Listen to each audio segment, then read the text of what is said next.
As we've been reporting, Texas is holding two highly watched Senate primary races tonight, with polls closing in less than 2 hours. On the Republican side, incumbent Senator John Cornyn is facing a formidable challenge from the state's Attorney General Ken Paxton and Congressman Wesley Hunt.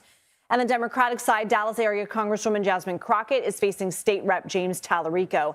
And both races could help paint a picture about the direction of both parties heading into the midterms. CBS News correspondent Nidia Cavazos is now with us from Dallas. What are the final arguments we've heard from candidates, and what are you hearing from voters there?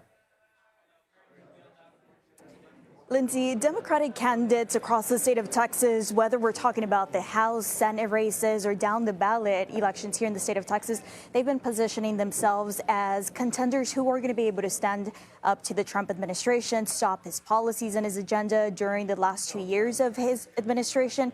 And Republicans, on the other hand, say this is an opportunity for them to advance President Trump's agenda and policies that we've been seeing since he got elected in 2024.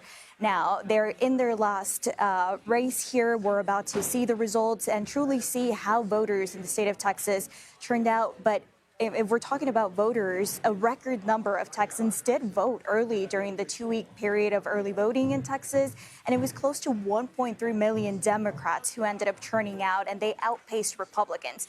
And so while this is a good sign for Democrats, it truly does come down to Election Day turnout. And this is when we're going to see if this momentum on the Democratic side is still standing.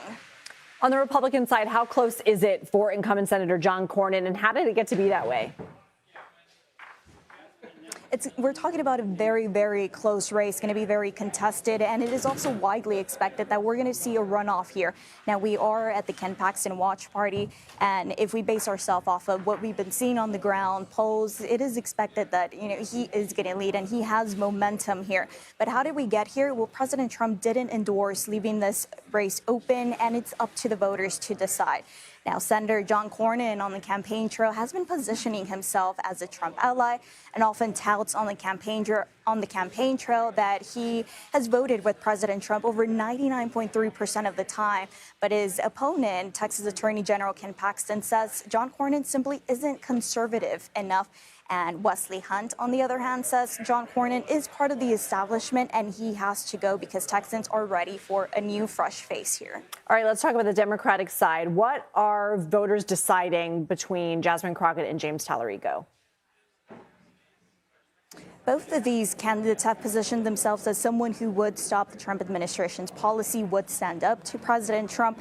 But again, here it comes down to difference in stylistic approach. Jasmine Crockett has said she is a fighter and progressives are backing her on this front. James Talarico, on the other hand, says it's about reaching across the aisle, and he's also been trying to court the Republicans who are dissatisfied with the administration and also trying to appeal to the independent voters. All right, Nidia Cavazos, thank you.